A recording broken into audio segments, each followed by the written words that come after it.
Welcome back to Hogwarts Legacy. In this video we are going through 15 big mistakes that you are probably making. These are going to be classed as mistakes for some players, but some players aren't going to see them as mistakes, so they are also general tips and tricks. And if any of this video helps you out, I would appreciate it if you could leave a like, as it really helps me out. Also, if you want to keep up to date with my content, then subscribe to the channel and turn notifications on. If you would like to support me further as a creator, there are links in the description, including one to CD keys that will support the channel, but also save you money if you ever want to purchase a game. So, starting this one off, we have not paying attention to the dueling feats. These will pop up on the bottom right when you are in combat, when you make enough progress in the game, and I would always pay attention to these because they award more XP. So if you're looking to level fast in the game, make sure you are paying attention. Next up, and I'm an absolute sucker for this one, and that is not exploring outside of Hogwarts Castle. There is a lot to explore in this game, and I mean a lot, and I highly recommend exploring everywhere. Don't just limit yourself to one place. There's lots and lots of different things you can find. I'm probably about 8 hours of actual playtime in this game now, and I've barely done anything in terms of the main story outside of Hogwarts Castle because there is so much to do. Then we have not progressing the main quests. They are going to help you massively with progression for unlocking spells and other things that will help you with your exploration, and they also have level requirements that progress with the story. I'm now a level 18 character, and I'm still receiving main story quests that have a level 6 requirement because I've done so much exploring. You're going to get XP, you're going to unlock new spells, you're going to make big progress in the game if you focus on those main quests. Not entirely focus, but put a little bit more focus into them. Then we have not completing the Merlin trials. Once you've made enough progress in the game, you will unlock Merlin trials, which are puzzles that can be found outside of Hogwarts Castle. These are incredibly important as they will increase the amount of gear you can carry. For an example, after completing your first 2, you are going to get an extra 4 gear slots. So instead of carrying 20 pieces of gear, you can carry 24. Make sure you have some Mallow Sweet Leaves with you to initiate the trials. And also don't forget to go into your challenges and your collection in order to actually claim rewards. You won't increase your gear capacity until you have actually claimed it. I highly recommend looking into the Merlin trials. They can be located on your map by looking for the symbols that have a leaf. And I recommend it because the original 20 gear capacity is far too small considering how abundant loot actually is in this game. Then we have letting your gear capacity fill up. As mentioned previously, loot is abundant in Hogwarts Legacy, and when your gear capacity is nearly full, I would either destroy the lower rarity items or go and sell absolutely everything that you are not using so that you can get extra galleons. You are going to find plenty of loot, and if your capacity is full, no matter what chest you're looting, you are going to lose that piece of gear that you otherwise would have obtained. Then, when you make enough progress in the game, you are going to unlock 5 different talent trees. Choosing the wrong talents when you unlock this tree is a big mistake because Hogwarts Legacy is limited with how many talents you can unlock, and there is absolutely no way to respec your points, so make sure that you are paying attention to what you are unlocking. You can save the game before you unlock a talent. You can unlock that talent and then try it out to see if you like it, and if you don't like it, just reload your game save and change the talent that you unlock. Next up, we have not realizing the door puzzle archway actually starts at 0, not 1. With the doors you can find in Hogwarts Castle, starting from the left, going up and around, it starts at 0 and ends at 9. Then it's a simple maths puzzle to figure out the big numbers in the top and bottom triangles to open up the doors. As an example, the image on screen, if you look at the bottom triangle, you've got the 2 question marks, so you need to roll the double question mark dice. And if you add up from 0, you go around until you get to the crab. That crab is worth 5. And then if you go to the other symbol, I've got no idea what that is, but the one in the very bottom of the down-facing triangle, that equals 9. So 9 and 5 is 14. Then the double question mark needs to be 3. So working from the left, you go 0, 1, 2, 3, which is going to be the Hydra. So change that double question mark dice to the Hydra. That's that part complete. Then you need to work out the top and the door will open. If you're still stuck, I explain it in full detail in another video on the channel. Next up, we have ignoring the NPCs that will give you side quests like Gareth Weasley, after you meet him in Potions class. A lot of the time these are simply fetch quests, but some can open up secret areas that will remain accessible once the quests are done. You can even unlock new vendors to buy and sell things to.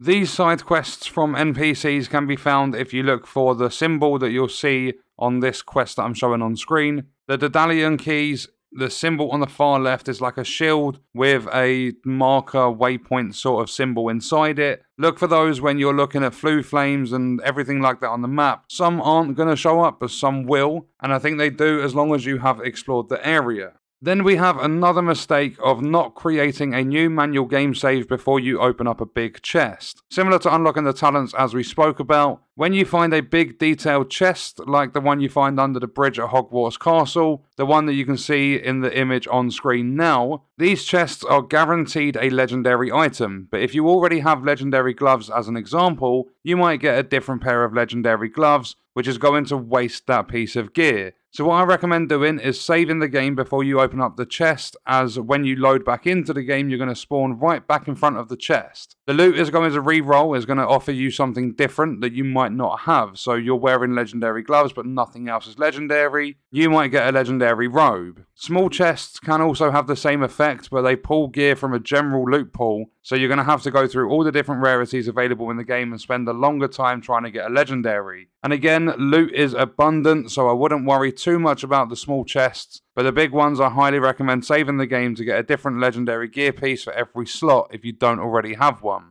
Then we have not using Revelio enough to locate field guide pages. These pages are going to award XP, and it's another mistake players will make in Hogwarts Legacy. When you are far enough and you've unlocked the talent tree, if you go into your core talents and you have a look at which one is it, right here you'll see Revelio Mastery. It increases the range of Revelio. So once you've unlocked the talent tree, you can increase the range of the spell and make sure that you are also listening for the audio cue, which is like a little ding sound effect, as that's going to play when you're near a field guide page, and it gets louder and you'll hear it faster the closer you are to the page, so that it helps you find the field guide pages and lets you earn XP as well as some other goodies. Then we have the chests that have the little eyeball in the middle. These chests will always see you coming, and when you get close they are going to lock their contents away. So what you need to do to open these is use the disillusionment spell to make yourself nearly invisible. You need to be out of their range before you cast the spell, and that way they can't see you coming. You open up those chests and each one is going to reward you with 500 galleons. Galleons being the currency or gold in the game.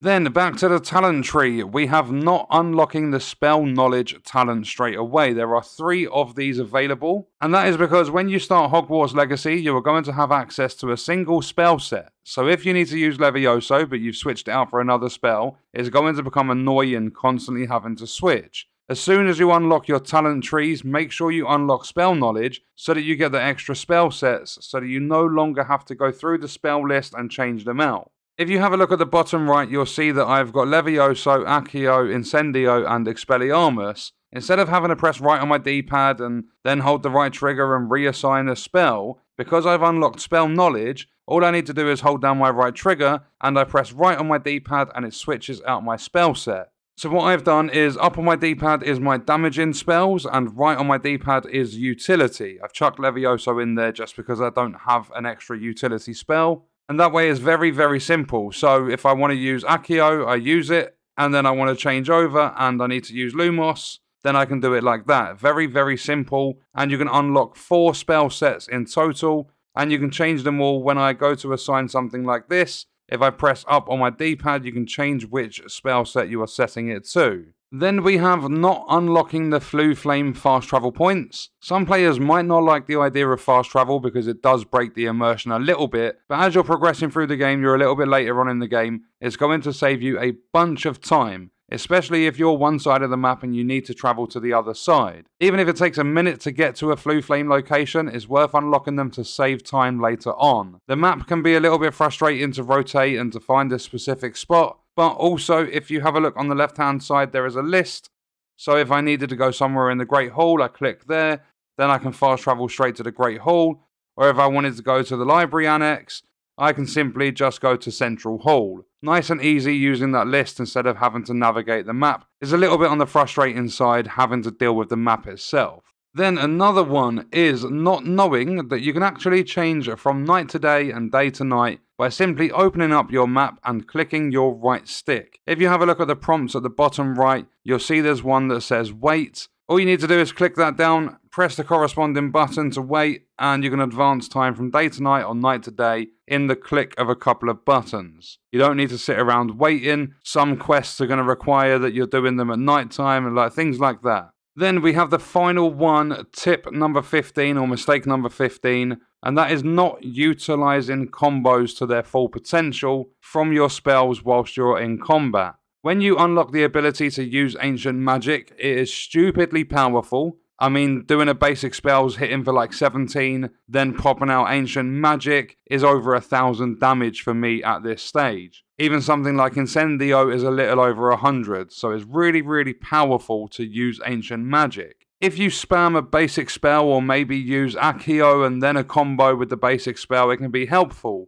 But when you really stack these together, you utilize them, you synergize all your different spells, the combos are not only going to build up the Ancient Magic, but you are going to deal huge amounts of damage whilst taking no damage yourself. The Ancient Magic are the blue bars above your health at the bottom right of the screen. One of my favourite combos at the moment is using Levioso, lift the enemy up, then use the basic spell 3 times, then instantly use Accio, pull them towards me, then Incendio, deal that fire damage because Incendio has a really short range, and then use some more basic spells. It deals massive amounts of damage while enemies don't have a chance to attack you.